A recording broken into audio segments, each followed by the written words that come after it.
Hello everyone. आज की इस वीडियो में हम डिस्कस करने वाले हैं कि जो आर्टिफिशियल ग्रास है वो अगर लेनी हो तो आपको किन किन चीज़ों का ध्यान रखना है और डिफरेंसेस क्या हैं, कितनी मोटाई में मतलब कितनी थिकनेस है ग्रास की जो आपको लेनी चाहिए और कितना कंफर्टेबल कौन सी थिकनेस में है, और ग्रास कहाँ यूज़ करनी है, मतलब कहाँ लगानी है, जैसे आउटडोर में यूज़ करनी है या इंडोर में यूज़ करनी है, और उसके क्या ड्रॉबैक्स हैं, कौन से स्पोर्ट्स में वो यूज़ हो सकती है। तो ये सब हम डिस्कस करने वाले हैं इस वीडियो।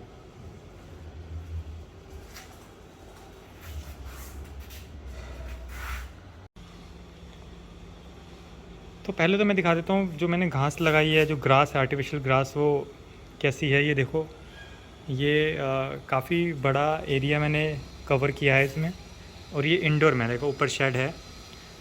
तो मोस्टली एक्सपीरियंस मैं इसी का ही दे पाऊँगा क्योंकि आउटडोर में मैंने ये लगाई नहीं है। थोड़े टाइम के लिए लगाई थी बट मेरे को सूट नहीं करी वो इतनी अच्छी, उसके बारे में मैं अभी डिस्कस करूँगा। तो ये बेसिकली ये पार्टीशन में मंगवाई थी मैंने। ये पार्टीशन है और ये एक अलग पार्टीशन है और ये एक इसकी थिकनेस अलग है। तो इन सब के बारे में हम डिस्कस करेंगे, ठीक है। अब ज़रा पहले आउटडोर के बारे में कर लेते हैं।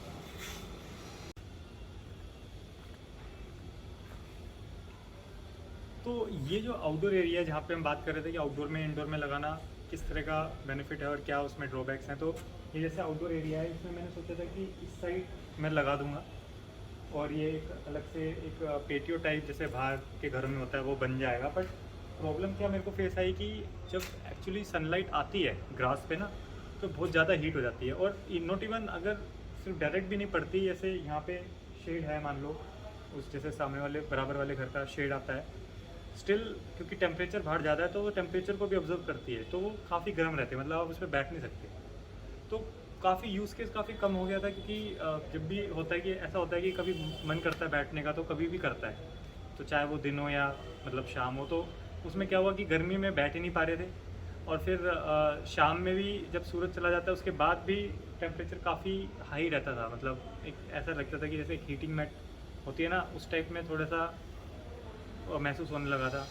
और बाकी जो एक और चीज़ है कि एक तो सनलाइट होगी और दूसरी जो रेनिंग सीज़न में है कि जैसे इसमें आपने देखा होगा कि जो मैट्स हैं उसमें एक पोर्स बने हुए हैं, वो कहते हैं कि पानी रुकता नहीं चला जाता है, बट रियलिटी ये है कि पानी रुकता तो नहीं है बट एक डैम्प बन जाता है। डैम्प जैसे जैसे एक गीला कपड़ा आप रखो तो अगर जैसे बारिश आएगी ना तो आप इस पर फिर भी बैठ नहीं पाओगे। मान लो अगर सुबह भी बारिश हुई, थोड़ी सी भी हुई कि मतलब जैसे पूरी छत जैसे गीली हो जाती है, तो इसमें क्या होता है कि नीचे पानी हल्का हल्का रह जाता है, और उस वजह से क्या होता है कि जो आपका पूरा जो ग्रास वाला एरिया है ना वो गीला रहता है, तो आप उस पर बैठोगे तो आपके कपड़े भी गीले हो जाएंगे। तो ये सेम कंसेप्ट है जैसे आपकी बाहर ग्रास होती है ना उसमें।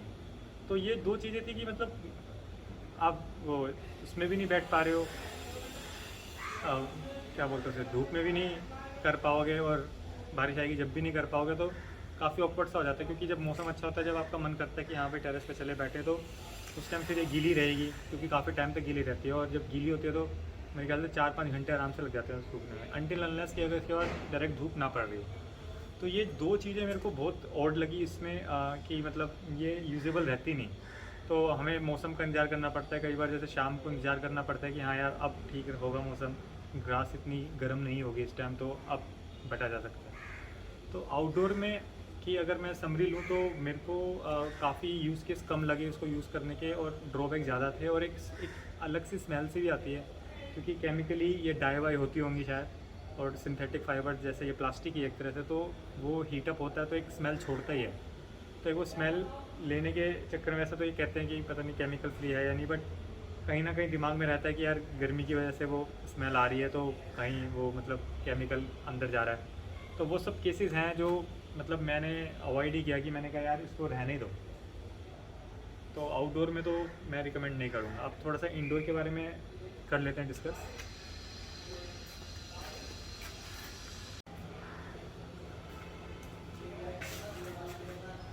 तो जैसे कि आप देख रहे हो ये इंडोर का एरिया है। बाय इंडोर मेरा मतलब है कि जैसे छती हो और उसमें शेड लगाओ ताकि सर्कुलेशन हो। क्योंकि अगर आप इंडोर में अगर कमरे के अंदर सोच रहे हो तो बिल्कुल भी मत लगाना। मैंने एक थोड़ा सा जैसे आपने कहा मैंने पीसीस में मंगवाया था, तो मैंने नीचे लगाया था अपने रूम में, तो बहुत अजीब सी वियर्ड सी फीलिंग थी, ना वो कारपेट लग रहा था, ना वो एक्चुअल वो मैट टाइप लग रही थी, और मतलब बहुत अजीब सा लग रहा था, ना वो खुलेपन का एहसास हो रहा था। तो बहुत अजीब सा हो गया। तो मैं सोचा था कि कहीं अच्छा हुआ मैंने वो डिसीज़न नहीं लिया कि मैंने रूम्स में ये लगाए नहीं, तो वो तो आउट ऑफ द क्वेश्चन है, मतलब मैं तो बिल्कुल रिकमेंड नहीं करूँगा। और सेकंड के जो इधर मैंने डिसीज़न लिया वो काफ़ी रीज़न से लिया था, क्योंकि एक तो धूप का जो मैंने कहा कि कई बार होता है कि 12 बजे भी अगर आप जैसे फ़ैन ले लो या कूलर ले लो, वो आप लगाते हो, उसके साथ आप इजीली यहाँ बैठ सकते हो, क्योंकि जब वो ग्रीनरी आपको दिखती है ना तो एक अलग सी फीलिंग आती है। और प्लस एक जो इसमें प्लस पॉइंट आप ले सकते हो कि आप इस पर हल्का सा स्प्रिंकल भी कर सकते हो, तो थोड़ा वो एक अलग सा मज़ा आ जाता है, क्योंकि गर्म नहीं होती है शेड के नीचे, चाहे बाहर कितना भी टेम्परेचर हो, ये इतनी गर्म नहीं होती है, थोड़ी सी रहती है गर्म, पर इतनी नहीं रहती कि आप अवॉइड करो। जैसा मैंने बाहर कहा था, बाहर ज़्यादा रहता है, क्योंकि रीज़न क्या होता है कि जब धूप आती है ना और कंक्रीट पे आती है, तो कंक्रीट भी थोड़ा सा हीट डिस्पेंस करता है आगे की तरफ, तो उस वजह से थोड़ा टेम्परेचर उसका ज़्यादा ही रहेगा एज़ कम्पेयर टू जो आपकी इनर होती है, मतलब जो इंडोर वाला एरिया रहता है। तो एक वो रीज़न तो हीट का नहीं है। दूसरा बारिश का, बारिश भी नहीं पड़ती है, बट जैसे मेरा केस था कि ये जो एरिया है इसमें क्या होता था कि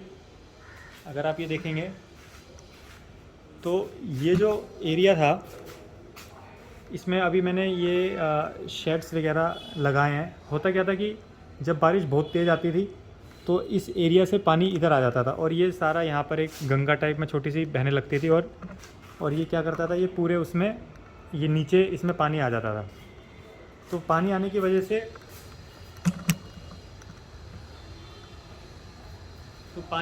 से फिर वही केस था कि वही डैम बनने लगे, और फिर जब आप बैठते तो वो गीला ही रहता है। तो वो चीज़ थोड़ी सी उसके लिए मेरे को थोड़ी सी ये एडजस्टमेंट करनी पड़ी। तो अगर आपका भी ऐसा कुछ केस है, क्योंकि जिसमें जैसे पिछवाड़ जिसे बोलते हैं, या एक अलग डायरेक्शन में जब बारिश आती है, तो मतलब इस तरह के शेड में हमेशा कामयाब नहीं रहती है, क्योंकि आपको थोड़ा सा आगे एक्सटेंड करना ही पड़ेगा उसको। तो उन केसेस में ये कामयाब नहीं रहती है। उसमें क्या होता है कि चलने में बहुत मज़ा आता है, मतलब अगर आपको सिर्फ चलने का है शौक, तो आप अगर आँख बंद कर चलोगे ना तो आपको बिल्कुल फीलिंग आएगी कि आप असली घास पे चल रहे हो। तो वो तो चीज़ के लिए ठीक है, बट बैठना है तो फिर वो नीचे अगर पानी जा रहा है तो वो ऊपर तक आता है, मतलब आपके कपड़े गीले हो जाएंगे। तो रेनिंग सीजन में वो थोड़ा सा रहता है, बट अगर आप इस तरह से कुछ जुगाड़ कर लोगे तो अंदर तो पानी नहीं आता कहीं से उससे। और हल्का फुल्का जैसे बारिश आ रही है और उसका की वजह से उधर से थोड़ी सी ओस टाइप होती है या मॉइस्चर आता है, तो उसमें अच्छा ही रहता है, उसमें इतने कपड़े गीले भी नहीं होते और बहुत ठंडी भी हो जाती है घास, तो वो पूरा अच्छा फील है। तो इंडोर में तो ये बिल्कुल सक्सेसफुल लगी मेरे को। बस एक वही था कि अगर आपका कुछ पानी का है यहाँ पे रास्ता आने का बारिश के दिनों में, तो वो थोड़ा सा आपको इरिटेट कर सकता है, क्योंकि पैसे इतने खर्च करोगे और फिर यहाँ से आपको गीली मिलेगी, तो वो थोड़ा सा ऑकवर्ड हो जाता है। बाकी इंडोर में बिल्कुल सही है, क्योंकि गर्मी में भी आप बैठ सकते हो, सर्दियों में भी घास ठंडी होगी, तो वो एक केस तो रहेगा ही, क्योंकि प्लास्टिक है, तो प्लास्टिक तो जैसा इन्वायरमेंट मिलेगा उसको उसी हिसाब से हीट या कोल्ड रहता है वो, तो वो सब चीज़ें इसमें रहती हैं। तो इंडोर के लिए मैं रिकमेंड करूँगा कि इंडोर में ही लगाना, और इंडोर का मतलब ये नहीं कि रूम के अंदर लगाना, टेरेस पे ही लगाना, वहीं ये सक्सेसफुल है। और जगह ये बहुत ऑकवर्ड सी फीलिंग देगी, क्योंकि ना आप उसमें ढंग से चल पाते हो, और फिर जब कॉफ़ी वगैरह स्पिल होगी तो उसको साफ़ करना बहुत नाइटमेयर है, तो बहुत मुश्किल हो जाएगा आपको एक एक गीला कपड़ा लेकर, और पता नहीं किस किस तरह से आपको साफ़ करना पड़ेगा। धूल मिट्टी स्टिल फाइन, क्योंकि इसमें पता नहीं चलता कि धूल मिट्टी कितनी है। एक आधी बार मेरे ख्याल से 2-3 महीने में या 4-5 महीने में इसको एक बार ही पानी में से धो दो। तो ये हमने इंडोर का डिस्कशन कर लिया है कि इंडोर में इस तरह का अगर शेड वेड है तो ये बेस्ट। अब ये डिस्कस कर लेंगे कि कितनी थिकनेस ज़रूरी है घास की।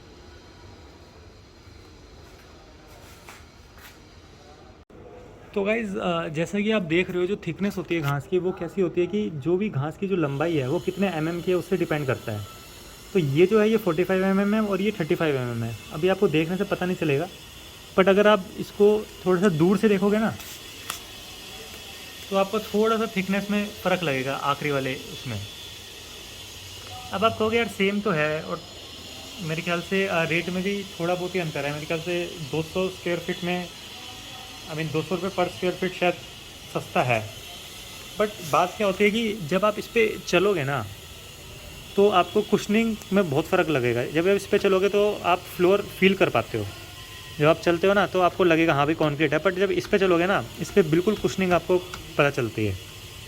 तो एक ये मेजर चीज़ है जो आपको कंसिडर करनी है कि आपको किस पर्पस के लिए आपको ये लगानी है। अगर आपका चलने का ही काम है और आपको बैठना है तो 45 mm ही लेना, और अगर आपको बस मतलब यूँ ही है कि भाई घास ही लगानी है, देखनी है, इतनी कुशनिंग का नहीं है, जंप वम्प नहीं करनी है, तो ये भी ले सकते हो। अच्छा, एक चीज़ और है कि जो चलने का है, जो इसमें देखो कि इसमें अलग कलर आपको दिखाई देगा जैसे आप चलते हो ना। अब देखो यहाँ पे पैटर्न में आपको ये ग्रीनरी दिख रही होगी, बट अब जब आप इस साइड से चलोगे ना तो यहाँ पे आपको बिल्कुल सूखा सूखा नज़र आएगा। तो ये एक थिकनेस का ड्रॉबैक है। वो क्या है कि क्योंकि जब आप चलते हो ना तो इसमें देखो ये जो है ना, ये जो एरिया है ये घास बैठ जाती है, और बैठने की वजह से बिल्कुल फ्लैट लगती है।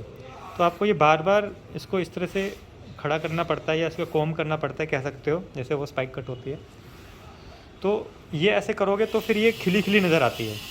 बट अगेन जब आप दूसरी साइड से चल कर आओगे ना इस पर, तो ये आपको इतनी ग्रीनरी नहीं नज़र आती। तो शुरू में तो मेरे को लगा कि शायद ख़राब हो गई है कुछ है, तो पर जब एक्चुअली थोड़े दिन चला मैं तब मेरे को रियलाइज़ हुआ कि अच्छा ये पैटर्न इस वजह से आता है। तो ये थिकनेस जब आप ज़्यादा लोगे ना तो उसमें आपको ये एक प्रॉब्लम लगेगी कि यार इसका हमें बार बार कॉम करनी पड़ रही है। बट थिकनेस वाइज मेरे हिसाब से आप जितनी थिक मिल जाए आप उतनी लेना, क्योंकि at the end of the day हम घास में क्या है कि अपने कंफर्ट के लिए ही बैठते हैं, कि मतलब वो कोजी फील करना हो। तो जैसा कि हमने डिस्कस किया कि जो थिकनेस है वो जितनी लो उतना ही सही है। बस वही ये प्रॉब्लम है कि जब आप चलोगे तो उसकी वो थिकनेस के लिए कॉम आपको करना पड़ता है, जितनी कम होगी उसमें कॉमिंग उतनी नेसेसरी नहीं है। तो इसलिए आपने देखा होगा जो लोन्स होते हैं और कहीं होता है वो 35 mm भी नहीं होता, वो मेरे ख्याल शायद 25 mm या उससे भी लो ही होगा, क्योंकि उसमें कॉम करने की ज़रूरत पड़ेगी नहीं। But at the same time उसमें क्या होता है कि कुशनिंग नहीं मिलती। तो मेरे पास तो दोनों थी। वो हुआ क्या था कि मैंने एक मंगवाई थी, मतलब 45 mm ही सारी मंगवाई थी, बट उन्होंने क्या करा 35 mm भेज दी, और वो नॉन रिटर्नेबल आइटम था, तो मेरे पास ये रह गया। तो जब मैंने चला, जब मेरे को रियलाइज़ हुआ कि हाँ 45 mm ही सही था डिसीजन मेरा लेने का। वो तो थोड़ा साइड में है तो मैं उधर इतना घूमता नहीं हूँ, वो तो बस थोड़ा ओड ना लगे इसलिए वो ग्रीन के लिए वहाँ लगा दिया। But 45 mm is the best according to मी।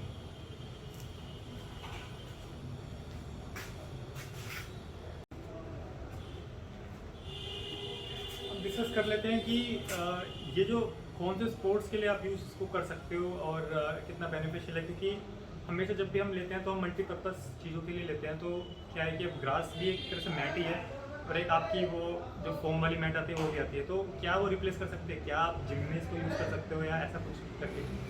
तो मैं बिल्कुल रिकमेंड नहीं करूँगा कि कोई भी ऐसी एक्टिविटी जिसमें आपकी इंजरी का खतरा हो उधर में ये यूज़ करो, क्योंकि क्या होता है कि घास है, इसमें कुछ गिर जाता है तो आपको दिखेगा नहीं, पहला तो ये केस। और जब आप एक्सरसाइज कर रहे हो कुछ हो तो एकदम आपको कुछ चूकता है तो बिना दिखे तो कुछ भी प्रॉब्लमेटिक हो ही सकता है। सेकेंड थिंग, कोई भी ऐसा स्पोर्ट जिसमें रनिंग हो, मतलब आप सोच रहे हो कि मैं बच्चों के लिए ले लूँ, वहाँ पे कूदेंगे, तो उसमें क्या है कि अगर आप नंगे पैर इस पर भागते हो ना, तो मैं दिखाता हूँ आपको। मान लो इस तरह की एक्टिविटी हो कि हमें बार बार ऐसे करना है, या एकदम इस तरह से, या जैसे कुछ भी कराटे या उसकी हम प्रैक्टिस करते हैं, मतलब जो मूवमेंट की प्रैक्टिस होती है, जब वो करोगे ना तो इसमें फ्रिक्शन क्रिएट होता है।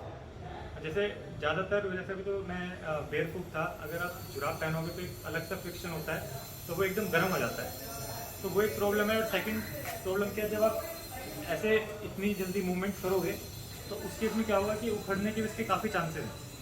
तो इवन जैसे मैं जैसे कराटे करता हूँ, तो जैसे इस तरह की मूवमेंट है कि जब हम किक मारते हो तो हम इस तरह करते हैं, तो वो भी कंफर्टेबल नहीं है। तो स्पोर्ट्स वाइज तो ये कहीं पर भी यूज़ हो सकती।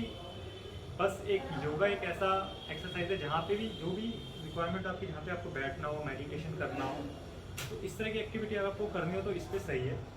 बाकी और कहीं मैं रिकमेंड नहीं करूँगा। बाकी जो जिम्नास्टिक वगैरह है उसके लिए कुशनिंग एनफ नहीं है, उस पर आप नीचे कर सकते हो। बट अगेन प्रॉब्लम वही है कि अनइवन काफ़ी रहती है, और हमेशा जब भी आपकी इस तरह की स्पोर्ट्स है आप ऐसी चीज़ ही लो, इस तरह की मैट ही लो जो आपको बिल्कुल फ्लैट दिख सकेगी, कहाँ पे डेप्थ है कहाँ पे नहीं है, या कहाँ पे वो थोड़ा सा गड्ढा हो रहा है या नहीं है, इसमें पता नहीं चलता बिल्कुल भी। इससे इंजरी के काफ़ी चांसेस बढ़ जाते हैं। तो बच्चों के लिए अगर भागने भूगने के लिए ले रहे हो तो मैं बिल्कुल रिकमेंड नहीं करूँगा। बाकी बस हाँ, सिटिंग के लिए, गेट टुगेदर के लिए या योगा के लिए ये सही है, जहाँ पे भी आपको बैठ कर कुछ भी एक्टिविटी करनी है उसके लिए कुछ नहीं कहना था 45 mm में, वो थोड़ा चुपती है। बट अगेन हम जब योगा वगैरह करते हैं तो हम एक नेट ही बिछाते हैं ऊपर, क्योंकि जब आप ऊपर नीचे या इस तरह का जो योगा करते हो तो वो चुभता है, तो उसके लिए एक फॉर्मिंग की ज़रूरत है। उसमें भी आप एक काम ऐसे कर सकते हो कि इसके नीचे एक ईवा फॉर्म वाली जो मैट है वो बिछा दो और उसके ऊपर इसको कर दो, तो थोड़ा मतलब इम्पैक्ट काफ़ी डिफरेंट हो जाएगा। उसमें आप you will get best of both world, कि आपको कुछ नहीं में मिलेगी और घास का भी हो जाएगा। उस टाइम शायद आप 35 mm भी ले सकते हो। बट अगेन कोई भी स्पोर्ट्स जिसमें मूवमेंट हो उसके लिए मैं रिकमेंड नहीं करूँगा, तो बस सिटिंग से रिलेटेड चीज़ों के लिए सही है।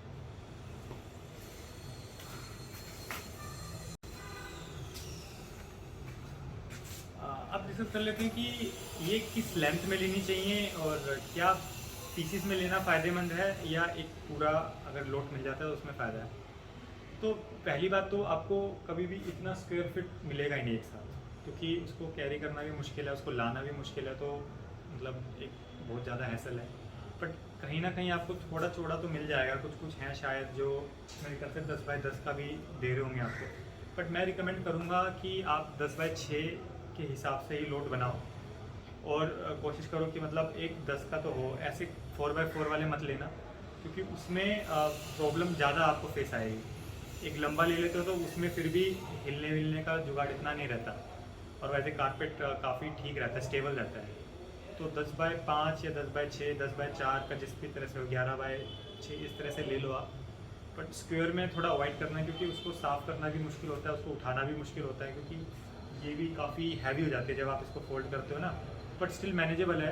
11x मेरे पास एक 10x5 की है और एक मैंने शायद 11x6 की मंगवाई थी, वो शायद इधर ये वाला लोड है। तो उन केसेस में मैं पीसीस में रिकमेंड करूँगा, क्योंकि होता क्या है कि कई बार यहाँ पे पानी आ जाता है या किसी रीज़न की वजह से आपको ये उठाना पड़ जाता है, तो उसमें क्या होता है कि आपको ये नहीं है कि पूरा ही हटाना पड़ेगा। आपको क्या है कि इसको एक पीस को हटाओ, उधर से साफ़ कर लो, फिर छोड़ दो, फिर दूसरे को उठाओ, फिर साफ़ कर लो। तो पूरे को उठाकर रखना की नीड नहीं रहती है और काफ़ी ईजी रहता है मूव करना, और कहीं और भी ये आसानी से हो जाता है। कई बार ऐसा होता है कि कहीं बैठने की जगह, या जैसे होता है कि वहाँ मौसम अच्छा है और बाहर बैठते हैं, तो उस केस में आप इसको पूरे को उठाकर एक मैट पर आराम से खिसका कर उधर लगा सकते हो, और वो स्क्वायर साइज़ में वो पॉसिबल नहीं रहेगा। और सबसे अच्छी बात होती है कि ये चिपकता नहीं है, तो ये बस ऐसे ही लगा रहता है। आई नो कि मैंने कुछ उस तरह की वीडियो बनानी चाहिए थी मेरे को भी, जिसमें मैं इसका पूरा व्यू दूँ, बट ये थोड़ा डिस्कशन वाली वीडियो भी बनाना चाह रहा था मैं, क्योंकि दूसरी वाली वीडियो काफ़ी है। बाकी मैं इसमें अटैच करूँगा एंड में कि ये एक्चुअली मैट दिखती कैसे है और इसमें मतलब पोर्स किस तरह से हैं और क्या क्या चीज़ें, ठीक है। तो ये था डिस्कशन हमारा कि पीसेस में लेने चाहिए या एक पूरा एक लोट लेना चाहिए। तो मैं रिकमेंड करूँगा कि इसको पीसेस में लो, वो इजी टू कैरी है और इजी टू एडजस्टेबल है, कि आपको कहीं पे भी लगाना हो उसमें रहता है। अब ड्रॉबैक की बात कर लेते हैं कि पीसेस में ड्रॉबैक क्या है। ड्रॉबैक एक यही है कि इसमें थोड़ा सा गैप बन जाता है, क्योंकि आप जितनी भी लेज़र कटिंग कर लो उसमें कई बार ये इस तरह से आता है। अभी मैं दिखाता हूँ आपको कि क्या मैं कहना चाह रहा हूँ। तो बस वो अनइवन जो स्पेसेस हैं वो थोड़ा सा है, उसमें आप काट सकते हो, आपका मन करे। बट होता क्या है कि जब आप खरीदते हो ना, तो आपको लगता है कि यार वेस्ट हो जाएगा अगर काट लोगे, तो वो आप काटते नहीं हो। तो मेरे साथ भी ऐसे केस हुआ है, मैं बहुत दिनों से सोच रहा हूँ काटूँ, बट मन ही नहीं कर रहा है काटने का, तो वो थोड़ा सा गैप बन गया है। बट अदर देन दैट मेरे हिसाब से ये बेस्ट है। ऐसा भी नहीं है कि जब आप चल रहे हो या कुछ हो रहा है तो हिलता है, काफ़ी हैवी रहती है जब ये पड़ी रहती है। ये इसमें है, तो अब ज़रा देख लेते हैं कि इसमें आपको क्या अनइवन स्पेसेस आते हैं। अब ये देखो कि इसमें जैसे अब ये दो पार्ट हैं आपके, ठीक है, ये ऐसे है और ये ऐसे है। अब जैसे अब मैंने ये लगाया है ना, अब ये देखो ये हल्का सा स्पेस बन गया है, और अगर आप यहाँ पे देखो तो ये जुड़े हुए हैं, और अगर मैं इसको यहाँ पे ऐसे खिसका दूँगा तो ये स्पेस वहाँ पे बन गया होगा, क्योंकि वो थोड़ा अनइवन सा है। और सिमिलरली अब जैसे ये जो कटिंग है, ये देखो ये टेढ़ी कटिंग हुई हुई है, क्योंकि ये जो मैट है ना वो उससे अलाइन थी। अब मैं इसको अगर यहाँ खिसकाता हूँ तो यहाँ पे देखो ये चढ़ गई है ऊपर। तो इस तरह की प्रॉब्लम आती है, तो इसमें आप क्या कर सकते हो, कैंची लेकर आप यहाँ पे काट सकते हो।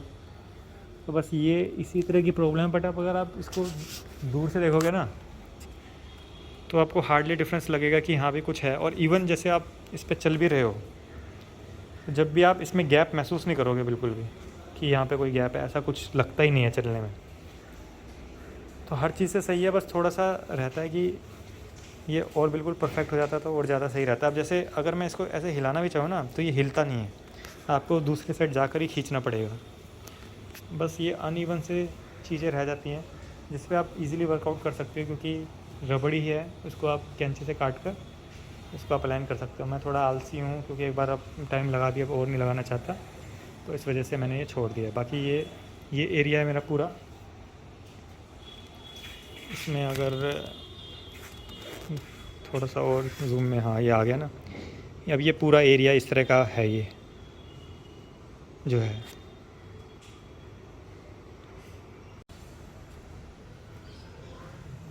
अच्छा, अब डिस्कस कर लेते हैं कि इसमें डस्ट वाइज कैसा रहता है कि अगर आप इसे छत पे लगा रहे हो तो दिमाग में तो रहेगा कि ये ख़राब हो जाती है या इसमें गंदगी आ जाती है। तो अभी मेरे को ये मैट लगाया आई थिंक 3 महीने हो गए होंगे, 2-3 महीने आराम से हो गए हैं, और मैंने इसमें कुछ भी इसकी सफाई वफाई नहीं करी है। और ये अभी भी मैंने आपको वीडियो दिखाई तो बिल्कुल क्लीन लगती है, क्योंकि आई डोंट नो, मेरे भी शायद डस्ट इस पर रुकता नहीं है या जो भी रीज़न है, और जब आप चलोगे तो इस पर आपको डस्ट महसूस भी नहीं होगा। तो मेरे ख्याल से तो मेंटेनेंस फ्री है। बाकी दिमाग में आपका आता है कि ये गंदी हो रही है, तो अगेन पीसीज होंगे तो आप इसको उठाकर आराम से धो सकते हो, फिर उसको लगा दो, फिर दूसरे को धो दो, फिर उसको लगा दो। तो मेंटेनेंस फ्री है बिल्कुल। और इसमें मेरे को कुछ दिक्कत नहीं लगी। बस यही है कि जो साफ़ की बात होती है इसमें झाड़ू तो नहीं लगती है डायरेक्ट, आप छोटा सा वो झाड़ू वाला जो हैंड डस्टर टाइप आता है उसको यूज़ करके इसको साफ़ कर सकते हो। बाकी कबूतर के पंख वगैरह इसमें अटक जाते हैं तो वो साफ साफ दिखते हैं, वो लगता है कि कूड़ा है। एक्चुअली कूड़ा तो हम मानते नहीं उसे, बट स्टिल वो कूड़े की तरह दिखता है, तो उसको आप चुक सकते हो। तो थोड़ा सा हैसल तो है भाई, क्योंकि और उसमें आप धो भी सकते हो, ये कर सकते हो। इसमें आपको सोचना पड़ता है क्योंकि नीचे सुखाने के लिए भी आपको मैट को थोड़ा इधर करना पड़ेगा, उधर करना पड़ेगा, क्योंकि एकदम नहीं सूखती है। तो अगर आपका पानी या छत धोते हो, कुछ करते हो, तो उस केस में भी सूखने में टाइम लगता है। बाकी झाड़ू तो एकदम इसके ऊपर लग नहीं सकती, बट अगेन आप लगा सकते हो झाड़ू अगर आप एक डायरेक्शन में चलाओ। बट वही है कि आपको बाद में उसको दोबारा कॉम्ब करने पड़ेगा ग्रास को, तो वो एक चीज़ है। बाकी मेंटेनेंस फ्री है। अगर आप मेरी तरह आलसी हो तो मेरे ख्याल से आपको ज़रूरत ही नहीं है कुछ करने की। एंटीरियल है, इसमें कुछ गिर आ जाए तो उस टाइम तो आपको धोना ही पड़ेगा। बाकी अदर दैन दैट कुछ साफ़ सफाई की मेरे को कोई नीड लगी नहीं है इसमें।